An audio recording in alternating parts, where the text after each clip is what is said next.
Hay una historia por demás muy interesante sobre la que queremos el día de hoy tomar este tema y me gustaría que estuviéramos todos en esa historia. Libro de Éxodo, capítulo 17. Cuando lo tengas puedes decir gloria a Dios y nos ponemos de pie solamente en reverencia a la palabra del Señor. Toda la congregación de los hijos de Israel partió del desierto de Sin por sus jornadas, conforme al mandamiento de Jehová, y acamparon en Refidim, y no había agua para que el pueblo bebiese. Y dieron el pueblo Y altercó el pueblo con Moisés: danos agua. Y Moisés les dijo: ¿por qué tentáis a Jehová? Así que el pueblo tuvo allí sed y murmuró contra Moisés y dijo: ¿por qué nos hiciste subir de Egipto para matarnos de sed a nosotros y a nuestros hijos y a nuestros ganados? Entonces exclamó Moisés a Jehová diciendo: ya es por este pueblo que arriba un poco me apedrea. Y Jehová dijo a Moisés: pasa delante del pueblo y toma consigo de los ancianos de Israel, y toma también en tu mano tu vara, con que golpeaste el río, y ve.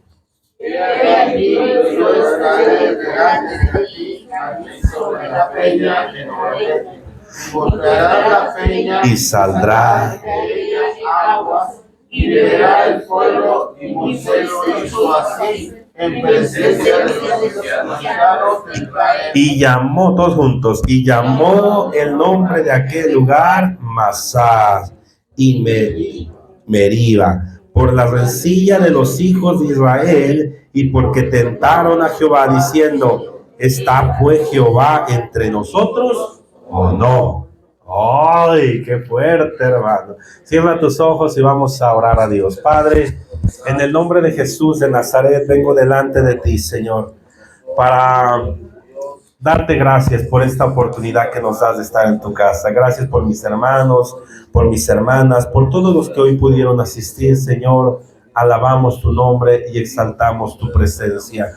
Abre el entendimiento, prepara nuestros corazones. Permite, Señor, que esta palabra pueda entrar a nuestros corazones, a nuestras mentes y en nuestra voluntad. En el nombre de Jesús, amén y amén. Puedes ocupar un momento tu lugar.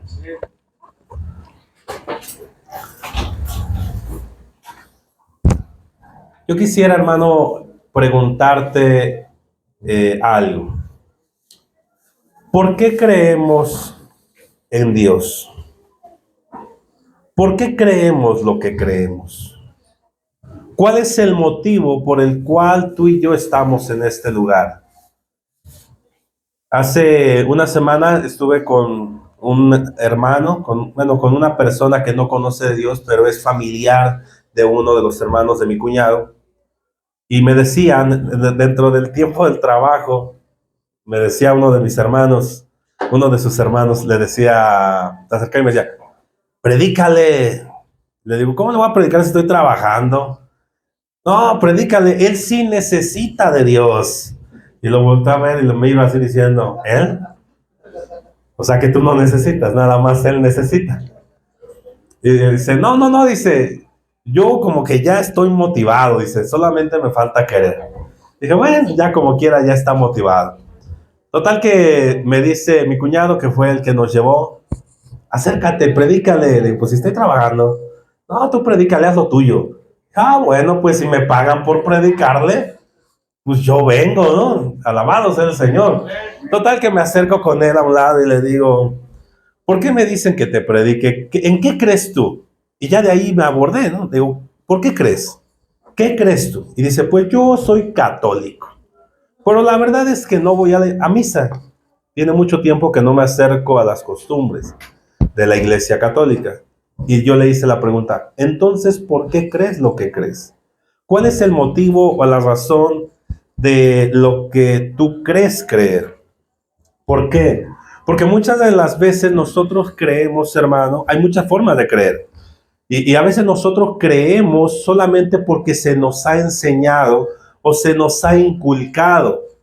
Porque a lo mejor en algún momento nos llevaron a una iglesia porque nos adiestraron en ciertas prácticas y por eso después a nuestra edad decimos, es que yo creo lo que creo. No importa si eres testigo de Jehová, si eres mormón, si eres católico, si eres adventista, cristiano, presbiteriano, evangélico, metodista, no importa eso. Yo la pregunta que te hago es, ¿por qué crees lo que crees? ¿Por qué eres cristiano? ¿Por qué crees en Dios? ¿Cuál es el motivo de tu creencia? ¿En dónde está fundamentada tu fe? ¿En una costumbre? ¿En un así me llevaban? ¿Porque así mi familia conoció? ¿O realmente el motivo de lo que crees está fundamentado en la propia experiencia que tú has tenido con el Señor? Yo le decía a esta persona, en algún momento yo también fui católico. En algún momento yo también decía creer, pero esa creencia estaba fundamentada en una enseñanza de unos padres, unas costumbres, y la mayoría de la gente en México, hermano, y posiblemente en el mundo, cree lo que cree, independientemente de la religión, simplemente porque le han enseñado, simplemente porque fue el lugar o en el contexto en donde nacieron. Simplemente ¿por qué? Porque son las costumbres y tradiciones de cierta localidad. Y por eso dicen, yo creo lo que creo. Y yo le decía a esta persona, pero ¿sabes qué? Una cosa es creer por lo que te han enseñado y otra muy diferente es creer por la experiencia que tú has tenido con Él, por lo que tú mismo has investigado, por lo que tú mismo has reflexionado, porque tú mismo has tenido un encuentro con Él. Esta congregación se llama Elohim, un encuentro con Dios, precisamente, hermano, porque nosotros creemos firmemente que un encuentro con Dios cambia la vida de una persona. Nosotros no pusimos 3 encuentros con Dios. Nosotros no le pusimos 5 encuentros con Dios o 20 encuentros con Dios. La iglesia se llama Elohim, un encuentro con Dios.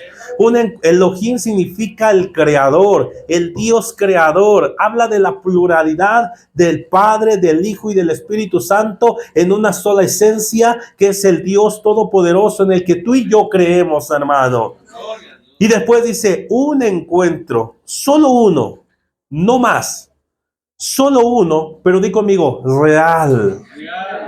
Basta para que nuestra vida sea transformada. Cuando yo encuentro a lo largo de la escritura personajes bíblicos, hombres de fe, que tuvieron encuentros con Dios, hermanos, reales, verídicos, veraces, puedo ver que su vida, hermano, fue totalmente transformada por medio de lo alto. Yo no veo a un Pablo teniendo 10 encuentros, hermano, con Jesús. Solamente veo a un Pablo que tuvo un encuentro con Él y su vida jamás volvió a ser la misma. Yo veo a un Mateo, hermano, sentado al banco de los tributos y solamente bastó un encuentro para que su vida fuese transformada, dejara ese trabajo y siguiera a Jesús. Yo nada más veo a un Zaqueo, hermano, tocando, alzándose, subiéndose en un sicomoro para ver cara a cara a Jesús, y ese encuentro que tuvo con Él, que lo llevó hasta su casa, fue capaz de transformar la vida de Zaqueo a tal grado de decir, si yo le debo a alguien, si alguien dice que yo he fallado, que me lo diga y yo se los retribuyo al doble, pero yo quiero estar bien delante de Dios. Hermano, un encuentro transforma. Un encuentro cambia. Un encuentro, hermano, con Él es lo que marca la diferencia. ¿Por qué crees lo que crees? Yo te puedo decir, y le compartí a este joven, yo antes era católico, porque así me inculcaron, porque así me enseñaron. Aunque nunca había leído una Biblia, yo me jactaba y decía, yo soy católico. Nunca han leído la Biblia, no saben lo que la palabra de Dios dice, y quiero decirte que tu fe, hermano, no está fundamentada, que tu creencia es vana, que tu religión, hermano, no tiene sentido si no está fundamentada en un encuentro personal con Él y su palabra. Yo puedo decir, hermano, que el día que el Señor cambió mi vida fue el día que yo les recibí en mi corazón. Fue el día que tuve esa experiencia de poderle conocer a Él, hermano. No importa en la situación en la que nos encontremos, no importa en la manera en la que lleguemos, no importa. Lo que importa es ese encuentro que tenemos con Él. Lo que importa es ese momento radical, ese de repente que transformó nuestra vida. Ese momento de sanidad cuando extendiste tu mano y tocaste el borde del manto del maestro y fuiste sanado y jamás fuiste la misma persona. Ese encuentro que te confronta tu verdad y tu realidad y tu pecado. Ese encuentro que te confronta tu mala manera de vivir. Pero ese encuentro, hermano, que te hace entender que el que te está hablando es Jesucristo, el Rey de Reyes y Señor de los Señores. Y después transforma tu vida, hermano. Y ya no será en este monte ni en aquel, sino que ahora los verdaderos adoradores adorarán en espíritu y será de verdad. Y te convertirás, hermano, en ese evangelista, proclamando las grandezas de Dios, diciendo: tuve un encuentro con Él, Él cambió mi vida, Él cambió mi matrimonio, Él cambió mi salud, Él cambió mi destino. Hermano, yo iba hacia el infierno y el Señor extendió su mano de misericordia, me tomó y ahora voy en camino a la plenitud, a la gracia y a la misericordia de su salvación. Cuando dicen amén. ¿Por qué creemos lo que creemos? ¿Creemos en Él porque así me lo enseñaron? ¿O creemos en Él porque verdaderamente hemos tenido un encuentro con Él? El pueblo de Israel creía en Dios. Tenían costumbres, creencias, es más, sabían que un Salvador los iba a redimir, los iba a sacar de la esclavitud en la que vivían. El pueblo de Israel, hermano, por generaciones estuvo sometido ante un gobierno egipcio, hermano, que los trataba como esclavos. Estamos en la historia. Comían de las sobras, estaban marginados solamente a ciertos lugares. Los líderes, los gobernadores eran capaces de matar, hermano, toda una generación y cambiar el color del río, hermano, a sangre sin importar nada, matando hebreos cada momento que quisiera. El pueblo de Israel vivía con zozobras, hermano, de alimento, con migajas, con trabajos forzados. Egipto puede ser una representación del mundo en nuestra vida. Egipto puede ser una representación de nuestra sociedad, de las circunstancias que vivimos, y posiblemente hoy tú te puedas encontrar como Egipto, viviendo de zozobras, viviendo en un nivel bajo, viviendo y expresando: a ver si me alcanza para comer en esta semana, viviendo a ver si mi matrimonio sale adelante, a ver si mi salud me da la oportunidad, a ver si voy a la iglesia el domingo. Y vivimos de zozobras y esclavos con el pecado, hermano, y en este mundo que nos incita y nos motiva en cada momento, hermano, a vivir como esclavos. Mas sin en cambio esta generación conocía de Dios solamente por una costumbre de sus padres, solamente por una costumbre de alguien que tuvo un encuentro con el Señor, tal vez José, tal vez vámonos para atrás, más para atrás Isaías, tal vez Abraham, qué sé yo, hermano. Pero ellos conocían, tenían el conocimiento de las costumbres, tenían el conocimiento de ciertas prácticas, tenían el conocimiento y la profecía de que iba a venir alguien que los iba a sacar de la esclavitud. Ellos esperaban eso tal vez, pero solamente como una costumbre. Muchos aquí saben que Cristo viene. Muchos aquí saben que Cristo volverá. Muchos aquí saben que en un momento, hermano, en un abrir y cerrar de ojos, dice Tesalonicenses, al sonar la primer trompeta, los muertos en Cristo resucitarán primero, y después los que hayamos quedado, hermanos, seremos levantados a la altura de las nubes y recibiremos al Señor en poder y gloria. Hermano, todos sabemos esto, amén. Pero lo sabemos, hermano, porque lo creemos verdaderamente en la experiencia que hemos tenido con Él, O lo creemos porque lo hemos escuchado por el pastor de hace años o porque mi mamá me contaba. ¿Por qué creemos lo que creemos? Esta generación creía por la costumbre de muchos años, hermano, esperando una promesa, el cumplimiento de una profecía. De repente, el Señor levanta a Moisés y hace grandes milagros, grandes prodigios que están redactadas ahí en las Escrituras. Y este pueblo empieza a observar las maravillas de Dios. Y este pueblo empieza a ver cómo el mar se abre. Oh, y este pueblo empieza a darse cuenta que era real este Dios. Pero después nos encontramos en una escena, que es una escena que toca mucho mi corazón. Y en el versículo 3 dice: así quedó el pueblo allí y tuvo sed.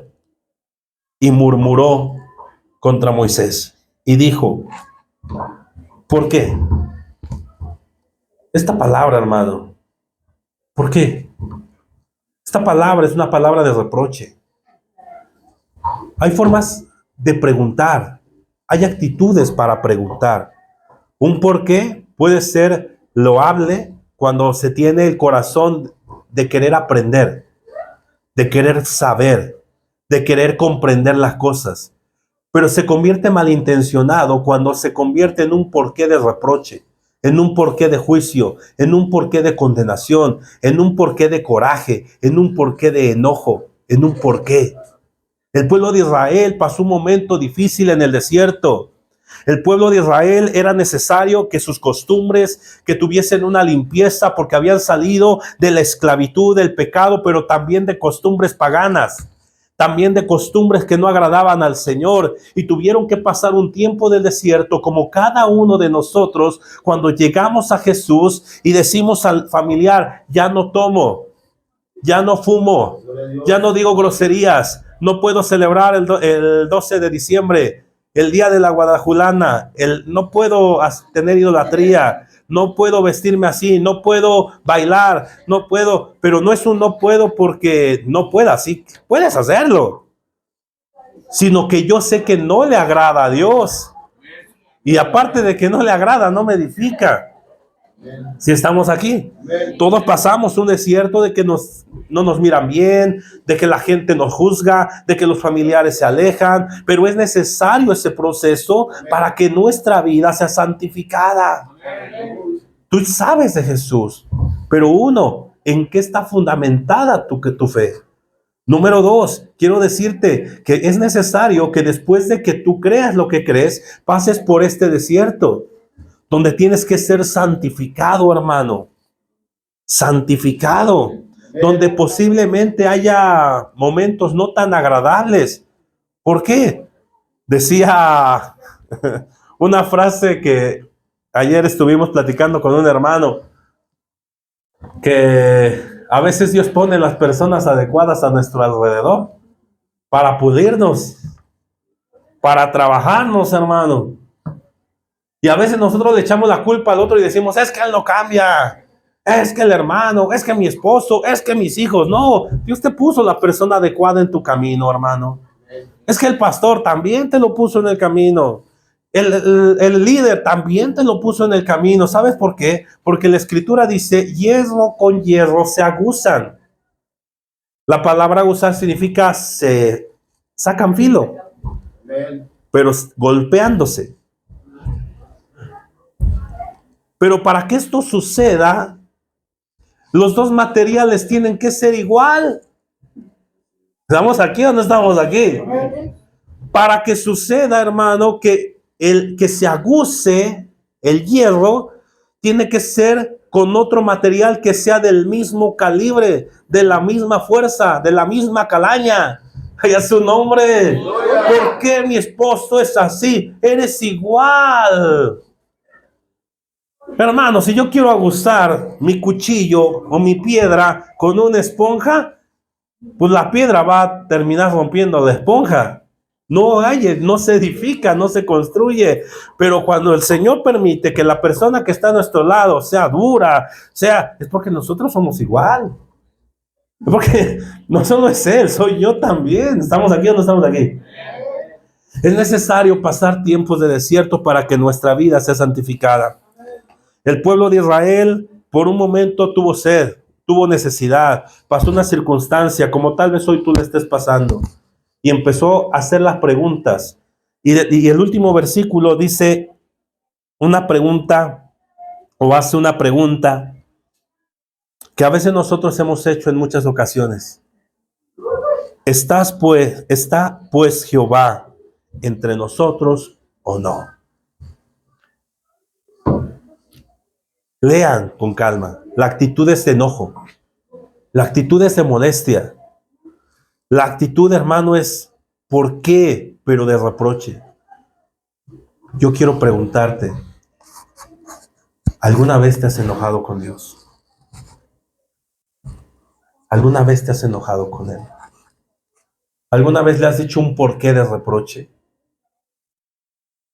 ¿Alguna vez, hermano, te has sentado a decirle, Señor, ¿por qué a mí? Yo quiero decirte que en mi vida se ha pasado en más de una ocasión. Me he enojado con Dios. En más de una ocasión yo le he dicho al Señor un por qué pasa esto, Señor. Cuando yo perdí a mi primer hijo, yo me enojé mucho.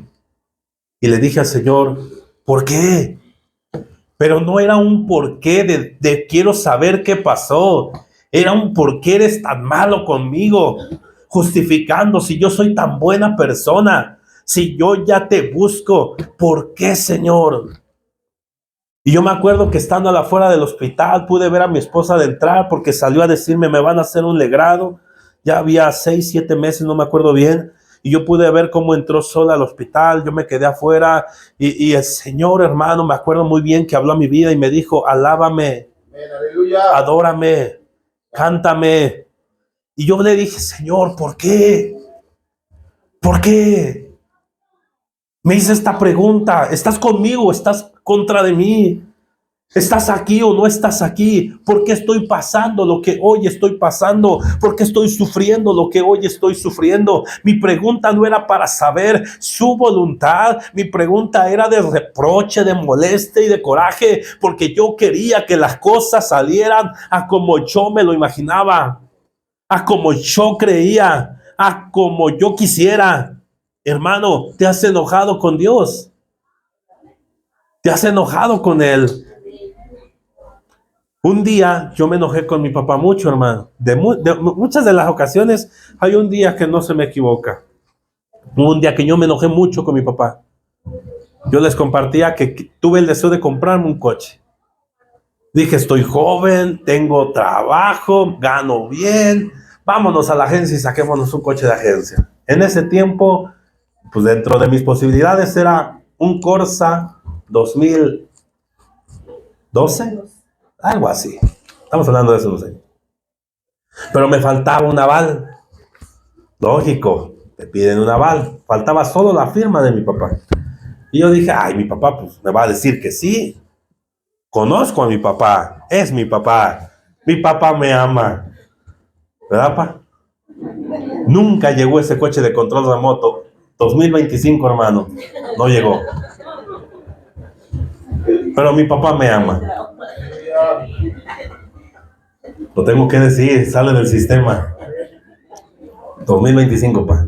Pero en esa ocasión yo dije, mi papá me quiere, me ama, siempre está conmigo, me apoya en todo. Él me quiere. Oh, yo sé que me va a firmar. Total, él me quiere. Hermano, en primera instancia me dijo, sí. Me emocioné. Y dije, ya, dejé mi depósito, 1,000 pesos nada más. El primer día. Cuando él firmara ya teníamos que dar lo demás y todo lo demás. Todo lo que es el financiamiento. Hermano, cuando tuvo que ir para firmar ya como aval, dijo no. Y dijo no. Y yo me enojé. Y yo me molesté. Y yo me puse furioso. Y Dios sabe, hermano, siendo cristiano. Y Dios sabe, hermano, que inclusive lo ofendí. Tú no tienes palabra. Tú habías quedado que sí. Me le paré como si fuese un gallo, hermano. a mi padre. Dije, ¿cómo es posible? Vamos, fírmale. No era un papá. ¿Por qué no quieres firmar? ¿Cuál es tu razón? ¿Cuál es tu motivo? Era pararme y confrontarlo como si fuésemos igual a igual entre él y yo. ¿Por qué? Mi falta de carácter, mi falta de entendimiento, mi falta de conocer las razones, los motivos, las circunstancias, pero también, hermano, el que yo quiero que las cosas salgan a como yo quiero, siempre a la manera, en el tiempo que yo quiero, en la forma que yo quiero, de la manera en la que yo quiero, es lo que me molestó en ese momento. ¿Cómo no voy a obtener lo que yo quiero? ¿Cómo no voy a obtener eso que tanto estoy pidiendo? Yo me llegué a enojar mucho con mi papá. Mucho, hermanos. Cuando yo estuve en la situación que ya les compartí, también me enojé con Dios. Y le dije al Señor, ¿por qué? ¿Por qué? ¿Por qué te lo llevas? ¿Por qué? Si ya está formado. Y el Señor me dijo, alábame. Dios, aleluya. Yo me resistí muchas veces, hermano, y le dije, no te voy a alabar. No quiero alabarte. Eres malo conmigo. Es que no sé por qué haces las cosas. Tú tienes el poder para dármelo, ¿por qué no me lo diste? Tú tienes el poder para sanar, ¿por qué no lo sanaste? Tú tienes el poder para restaurar, ¿por qué no restauraste? Tú tienes el poder para rescatar a mi hijo, ¿por qué no lo hiciste? Tú tienes el poder. Claro que Dios tiene el poder, hermano. Claro que Dios tiene el poder. Claro, el pueblo de Israel había visto la gloria del Señor sacándolos de Egipto. Había visto la gloria del Padre, hermano, a través de las plagas. Claro que Dios estaba con ellos. Claro que Dios estaba con ellos. ¿Por qué preguntar? ¿Está pues con nosotros o no está? El problema no era de Dios. El problema era el del pueblo. El problema era del pueblo. Dios estaba allí. Y si había suplido todas sus necesidades y si había cumplido la promesa, claro que el Señor tenía también poder para darles agua. Claro que darles de tomar agua era algo insignificante para Él. Yo no sé por qué creas lo que crees. Si crees por costumbre o crees porque has tenido un encuentro con Él. Pero si eres de los que han tenido un encuentro con el Señor, estoy seguro que has visto la gloria de Dios muchas veces anteriormente en tu vida. Quiero decirte, hermano, que has visto las plagas que han sacudido, como el COVID y muchas otras, la influenza y muchas otras que han pasado hacia atrás. Y hermano, quiero decirte que tú sigues el día de hoy aquí vivito y coleando. ¿Cuántos dicen gloria a Dios? Tú has visto la gloria del Señor. A pesar de la economía del México, hermano, estoy seguro que tú hoy no te has quedado sin comer ni uno de los días, hermano, y estás aquí y hasta nos vemos gorditos y bonitos. ¿Cuántos dicen aleluya? Y tal vez hoy, en la circunstancia en la que te encuentres, puedas decir, tengo sed. Y tal vez te encuentres enojado con Dios. Y tal vez te encuentres peleándote hoy con Dios, hermano. Y tal vez te encuentres como yo reprochándole a Dios muchas cosas. Yo no lo sé. Yo lo que te quiero decir es que el problema no es de Dios. Él está aquí. Amén, aleluya. Y seguirá estando aquí. Amén, amén. Y ha mostrado su gloria una vez, 2 veces, 3 veces, 4 veces. Y créeme que lo seguirá haciendo todos los días de nuestra vida. Pero también a veces te va a decir un no. Pero también a veces te va a decir no es tiempo. Pero a veces también te va a decir cambia tu vida. Pero a veces te va a decir sí te lo voy a dar, pero hasta que hagas las cosas como necesitas hacerlas. A veces, hermano, el problema no es de Él. Él puede hacer todo lo que nos podemos imaginar e inclusive más de lo que nos podemos imaginar. El problema no lo tiene Él. El problema lo tenemos nosotros, que a veces nuestro carácter, hermano, nos hace pelearnos con Dios y nos hace estar sometidos con el enemigo. ¿Cómo es posible que el pueblo de Israel se sometía a Egipto? Yo no encuentro en la historia que le hayan hecho revueltas porque sabían que podrían ser destruidos. Yo no encuentro que ellos se hayan levantado, solo Moisés estaba ahí, el pueblo solamente miraba, sometidos a la esclavitud de ese gobierno. Y a veces nosotros, hermano, hacemos lo que el pueblo de Israel. Ante el diablo estamos, es que me siento cansado, es que me siento triste, es que el problema, es que la enfermedad, es que el hermano que no le caigo bien, es que el pastor no me visita. Hermano, ¿qué nivel de cristianismo tan bajo tenemos a veces? Vivimos sometidos ante Satanás. Así, Satanás nos tiene subyugados, hermano, en esclavitud. Y vivimos con miserias, y vivimos medio sobrevivimos. Pero ¿qué tal delante del Señor? Nos ponemos como gallos, hermano. ¿Por qué? ¿Por qué no haces? ¿Por qué? Y te enojas. Oye, hermano, hoy quiero recordarte que no es así, es al revés. Es al revés, brother, hermano, hermana. Al diablo párate de frente. Al diablo dile, ¿qué te pasa? Mi casa y yo serviremos a Jehová.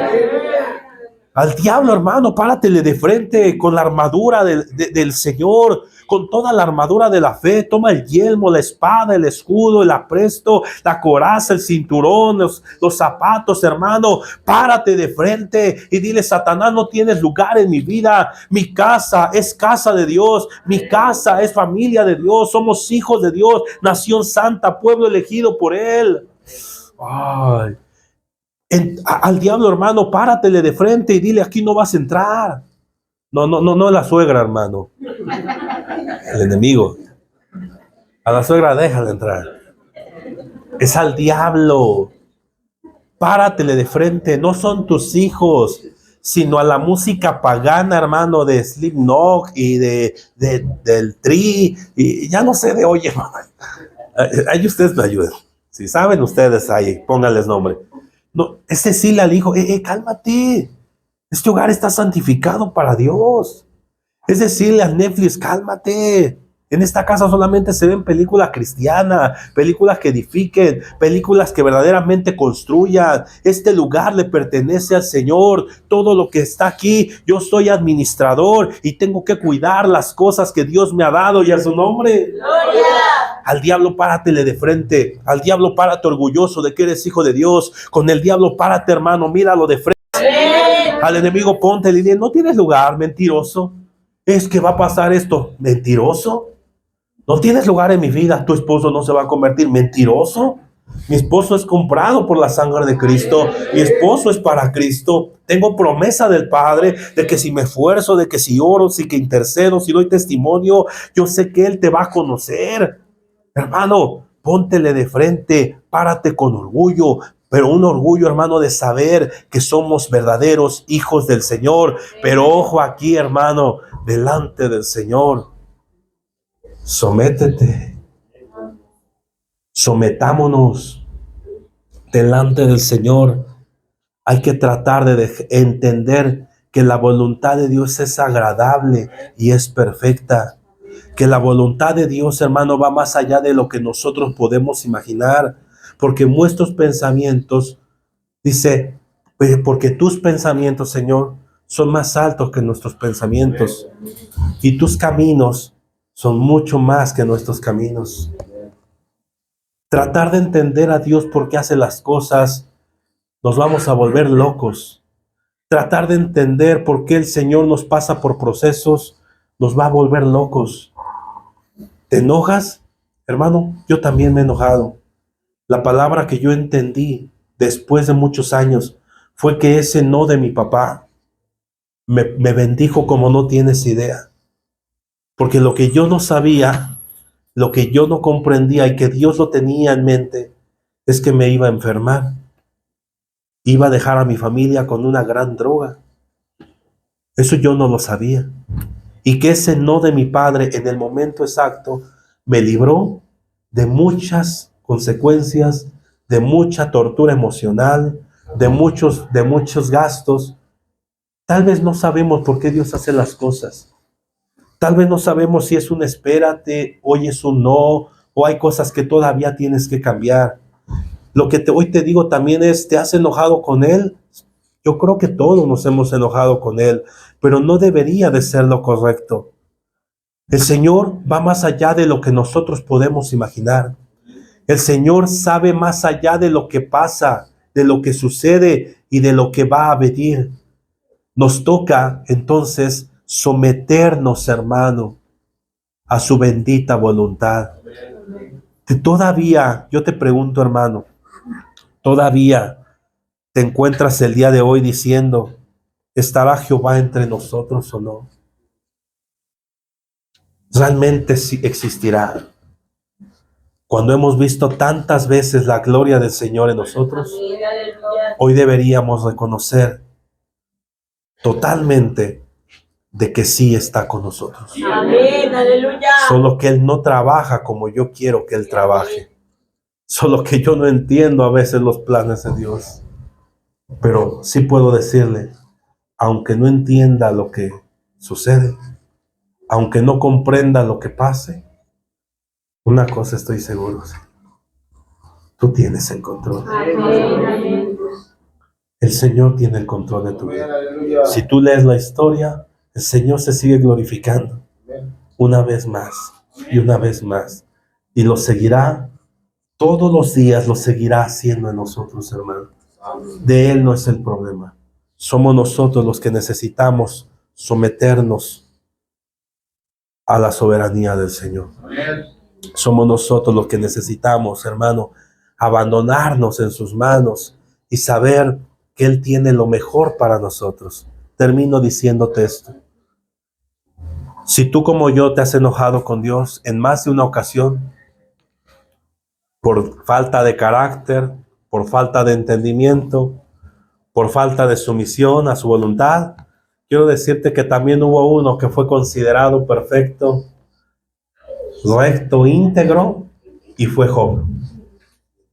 Job, hermano, es un modelo de muchas cosas. Yo creo que en la vida no ha habido otro hombre que ha sufrido tanto como Job. Aunque tú creas que ha sufrido, hermano, créeme que otros han sufrido más. Y tal vez no quiero decirte un ejemplo humano, aunque sí te los pudiese dar, pero quiero darte un ejemplo bíblico. Hubo un hombre llamado Job en la Escritura, con más de 40 capítulos que nos narran la historia de un hombre que lo perdió todo, que padeció, que sufrió y que en algún momento también se enojó. Que en algún momento también dijo, ¿por qué? Que en algún momento también dijo, ¿estás conmigo o no estás conmigo? Porque dijo, te busco al norte, te vas al sur, te busco al este, te vas al oeste. No te encuentro. ¿Estás o no estás conmigo? Este hombre, hermano, que fue declarado por Dios mismo como un hombre íntegro, como un hombre perfecto, como un hombre, este hombre también se enojó con Dios. Este hombre también sentía y expresó esas palabras, ¿estás o no estás? ¿Estás conmigo o no estás conmigo? Pero sabes, al final de todo el sufrimiento, expresa unas palabras gloriosas con las que quiero terminar. Y dice, Señor, de oídas te había oído, mas ahora mis ojos te ven. Amén, aleluya. Job creía en Dios, entregaba sacrificio a Dios. Era un hombre recto, justo, temeroso. Wow, no había otro y tal vez no lo haya como él en la tierra. Tal vez. Pero, ¿en dónde estaba fundamentada su fe? ¿En dónde? En una creencia.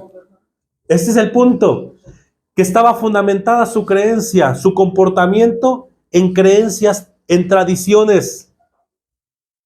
Pero ¿sabes lo maravilloso que genera el proceso? Lo maravilloso que genera tal vez lo que hoy tú estés pasando. Lo maravilloso que pasa o sucede por lo que hoy tú estás viviendo, hermano. El momento que tú hoy dices, ¿por qué? Tu enojo, ¿sabes por qué? ¿Sabes, hermano? Hoy quiero decirte, tiene un propósito. Lo que tú hoy estás viviendo es para que le conozcas a Él, no como una tradición, no como una costumbre, no como una religión. El propósito de lo que hoy tú estás viviendo en esta tarde y yo tiene una razón de ser. Y la razón de ser, hermano, es que podamos expresar y decir, Señor, mi madre me había dicho que existías. Señor, en aquella ocasión la religión me decía que existías. Señor, las costumbres y tradiciones de México dicen esto, pero ahora mis ojos te ven. De oídas te había oído, Señor, mas ahora mis ojos pueden ver lo glorioso que tú eres. Lo que tú estás pasando hoy solo tiene un propósito: que le conozcas a Él, hermano. Que le conozcas a Él. Que le conozcas a Él. Un encuentro con Él, créeme, hermano, va a transformar tu vida.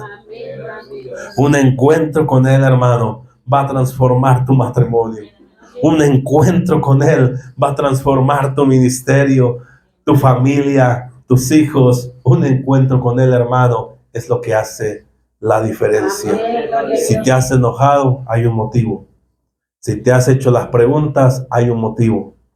Trabajemos nuestro carácter, nuestra sumisión y conozcamos a Él, hermano. Él, quiero decirte que es perfecto. Él no se queda con nada. Él no se queda con nada. Él nos va a llevar a cada uno de nosotros, inclusive más allá de lo que nosotros nos podemos imaginar.